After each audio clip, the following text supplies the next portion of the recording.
नमस्कार दोस्तों, आपका स्वागत है मेरे इलेक्ट्रिकल ट्यूटोरियल चैनल पे। यहाँ पर हम लोगों ने इलेक्ट्रोमैग्नेटिक थ्योरी या इलेक्ट्रोमैग्नेटिक फील्ड से एक नए टॉपिक को लिया है, जो कि है application of Gauss law for line charge. हम लोग इस टॉपिक पर सीखेंगे या समझेंगे कि कैसे गॉस लॉ का यूज करके लाइन चार्ज के लिए इलेक्ट्रिक फ्लक्स डेंसिटी को कैलकुलेट कैसे किया जाता है, और इलेक्ट्रिक फ्लक्स डेंसिटी कैलकुलेट करने के बाद इलेक्ट्रिक फ्लक्स डेंसिटी का यूज करके लाइन चार्ज के लिए यहाँ पर हम लोगों को इलेक्ट्रिक फील्ड इंटेंसिटी के वैल्यू को कैलकुलेट करना होगा। और साथ ही साथ आप लोग मेरे YouTube चैनल के प्लेलिस्ट को एक बार जरूर चेक करें, जहां पर आप लोगों को इलेक्ट्रिकल फील्ड से रिलेटेड बहुत सारी वीडियोस मिल पाएगी, जो कि आप लोगों के यूनिवर्सिटी लेवल और कंपटीशन लेवल एग्जाम पे काम आ सकते हैं। और अगर आप लोगों को अच्छा लगे मेरे बताने का मेथड या समझाने का तरीका, तो आप लोग सभी वीडियोस को लाइक और शेयर करें, और साथ ही साथ आप लोग मेरे YouTube चैनल को भी सब्सक्राइब करें, जिससे आप लोगों को जो भी वीडियोस इस चैनल पर अपलोड होगी उसकी लेटेस्ट जानकारी मिल सके। तो आइए मिलके इस टॉपिक को समझते हैं। और यह टॉपिक क्या है? Application of Gauss law for line charge. अब हम लोग इस टॉपिक को समझने के लिए यहाँ पर कुछ एजम्पशन करना होगा, जिसके हेल्प से यहाँ पर हम लोग लाइन चार्ज के लिए इलेक्ट्रिक फ्लक्स डेंसिटी और इलेक्ट्रिक फील्ड इंटेंसिटी को डिराइव कर पाएंगे। तो यहाँ पर हम लोगों को एक 3 डायमेंशनल स्पेस लेना होगा, जिसके जेड एक्सिस पर हम लोग एक यूनिफॉर्म लाइन चार्ज को लेंगे, जो कि इस प्रकार से है। तो यहाँ पर हम लोगों ने इस 3 डायमेंशनल स्पेस के जेड एक्सिस पर हम लोगों ने एक यूनिफॉर्म लाइन चार्ज लिया है, और जिसके वैल्यू को हम लोग कितना लिख पाएंगे? तो यहाँ पर हम लोग लाइन चार्ज के वैल्यू को लिख पाएंगे रो एल। और यहाँ पर हम लोगों ने जो uniform line charge rho L लिया है, उसको जेड एक्सिस पर पॉजिटिव जेड एक्सिस पर प्लस इन्फिनिटी और निगेटिव जेड एक्सिस पर माइनस इन्फिनिटी तक एक्सटेंड किया है। अब हम लोग यहाँ पर आगे इस लाइन चार्ज के कारण पॉइंट P पर, जिसका इस लाइन चार्ज से डिस्टेंस हम लोग कितना एज्यूम कर लेंगे? रो। तो हम लोगों को इस लाइन चार्ज के कारण इस रो डिस्टेंस पर हम लोगों को इलेक्ट्रिक फ्लक्स डेंसिटी और इलेक्ट्रिक फील्ड इंटेंसिटी के वैल्यू को कैलकुलेट करना है। अब हम लोग यहाँ पर आगे इलेक्ट्रिक फ्लक्स डेंसिटी और इलेक्ट्रिक फील्ड इंटेंसिटी को कैलकुलेट करने के लिए इस रो डिस्टेंस पर लाइन चार्ज के कारण गॉसियन सरफेस को बनाएंगे। और जैसा कि देख पाएंगे कि लाइन चार्ज के कारण जो गॉसियन सरफेस बनेगा उसका शेप कैसे होगा? सिलेंडर के जैसे। तो यहाँ पर अब हम लोग यहाँ इस लाइन चार्ज के कारण एक सिलेंडर शेप के गॉसियन सरफेस को इस डायग्राम पर बना लेंगे। और यहाँ पर हम लोग गॉसियन सरफेस के लेंथ को कितना एज्यूम कर लेंगे? तो लिखेंगे गॉसियन सरफेस के लेंथ को हम लोगों ने यहाँ पर एज्यूम किया है L। अब हम लोग यहाँ पर आगे यूनिफॉर्म चार्ज रो L का यूज करके गॉसियन सरफेस के लेंथ L के लिए टोटल चार्ज के वैल्यू को कैलकुलेट करेंगे, जिसके लिए अब हम लोग यहाँ पर क्या रिलेशनशिप लिख पाएंगे? तो लिखेंगे Q is equal to integration of 0 to L rho L dl। और जब हम लोग इस वाले टर्म को इंटीग्रेट करेंगे तो गॉसियन सरफेस के लेंथ L के लिए हम लोगों को चार्ज का वैल्यू कितना मिलेगा?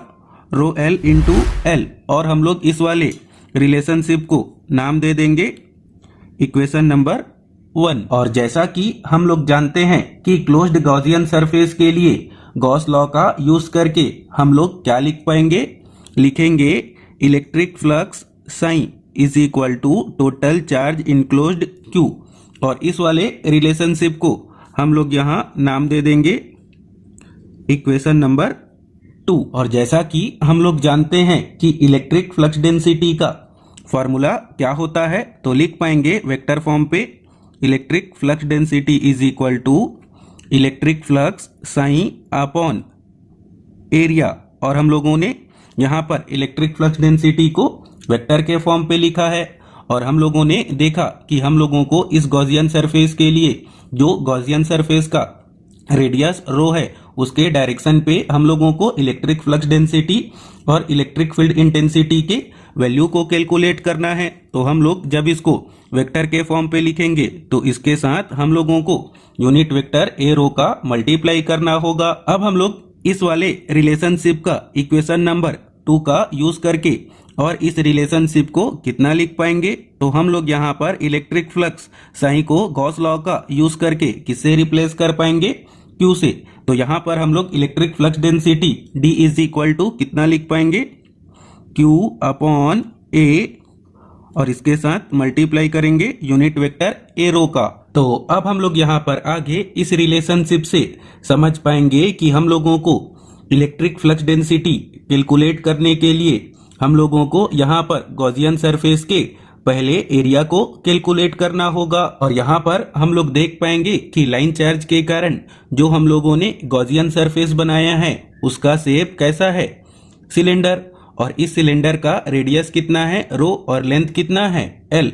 तो यहाँ पर हम लोगों को रेडियस रो के डायरेक्शन पे क्या करना है, इलेक्ट्रिक फ्लक्स डेंसिटी और इलेक्ट्रिक फील्ड इंटेंसिटी के वैल्यू को कैलकुलेट करना है, जिसके कारण हम लोग इस सिलेंड्रिकल शेप के लिए रेडियस रो और इस सिलेंड्रिकल शेप के लेंथ एल का यूज करके हम लोग सिलेंड्रिकल शेप के कर्व सरफेस के लिए एरिया का फार्मूला कितना लिख पाएंगे। तो लिखेंगे area A is equal to 2 pi rho into L.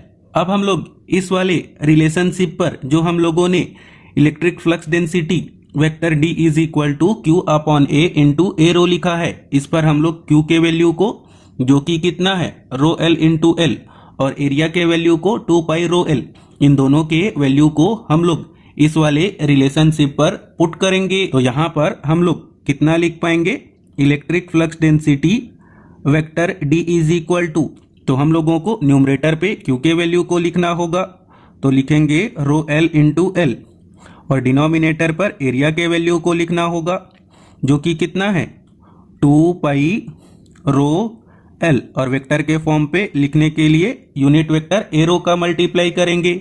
और जब हम लोग इस वाले रिलेशनशिप को देखेंगे तो न्यूमरेटर और डिनोमिनेटर पर क्या है एल, जो कि क्या हो जाएगा कैंसल। तो हम लोगों को इलेक्ट्रिक फ्लक्स डेंसिटी का वैल्यू लाइन चार्ज के कारण कितना मिलेगा, तो लिख पाएंगे रो एल अपॉन 2 पाई रो, और इसके साथ हम लोग मल्टीप्लाई करेंगे वेक्टर के फॉर्म पे लिखने के लिए यूनिट वेक्टर ए रो का। अब हम लोग यहाँ पर आगे इस इलेक्ट्रिक फ्लक्स डेंसिटी के फॉर्मूले का यूज करके इलेक्ट्रिक फील्ड इंटेंसिटी के वैल्यू को कैलकुलेट करेंगे। तो जैसा कि हम लोग जानते हैं कि इलेक्ट्रिक फ्लक्स डेंसिटी और इलेक्ट्रिक फील्ड इंटेंसिटी पे क्या रिलेशनशिप होता है, तो लिख पाएंगे vector D is equal to epsilon into vector E. तो हम लोग इस रिलेशनशिप का यूज करके इलेक्ट्रिक फील्ड इंटेंसिटी के वैल्यू को कैलकुलेट करेंगे। तो इस रिलेशनशिप से electric field intensity vector E is equal to हम लोग कितना लिख पाएंगे, electric flux density vector D upon epsilon. जैसा कि हम लोग जानते हैं कि एप्सिलॉन इज इक्वल टू क्या होता है, एप्सिलॉन 0 इंटू एप्सिलॉन आर, और एप्सिलॉन 0 को क्या कहा जाता है, एब्सोल्यूट परमिटिविटी, और एप्सिलॉन आर को क्या कहा जाता है, रिलेटिव परमिटिविटी, जो कि किसी मीडियम पे इनके वैल्यू अलग अलग हो सकते हैं। अब हम लोग यहाँ पर आगे इस रिलेशनशिप पे इलेक्ट्रिक फ्लक्स डेंसिटी के वैल्यू को पुट करेंगे। तो हम लोगों को electric field intensity vector E का वैल्यू कितना मिलेगा, तो लिख पाएंगे rho L upon 2 pi epsilon rho, और यूनिट वेक्टर ए रो। और जनरली फ्री स्पेस के लिए रिलेटिव परमिटिविटी एप्सिलॉन आर का वैल्यू कितना लिया जाता है, 1। तो हम लोग जब इस एप्सिलॉन के जगह कितना पुट करेंगे, एप्सिलॉन 0 इंटू एप्सिलॉन आर, और इस एप्सिलॉन आर के जगह कितना लिखेंगे, 1।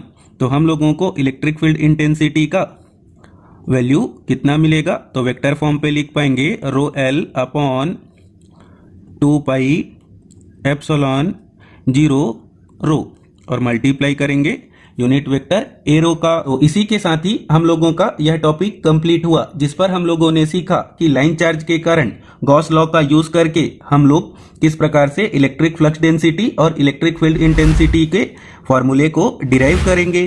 तो अगर आपको यह सब बताने का मेथड, समझाने का तरीका अच्छा लगा हो तो इस वीडियो को ज़्यादा से ज़्यादा लाइक और शेयर करें और साथ ही साथ मेरे YouTube चैनल को भी सब्सक्राइब करें। Thank you, all the best.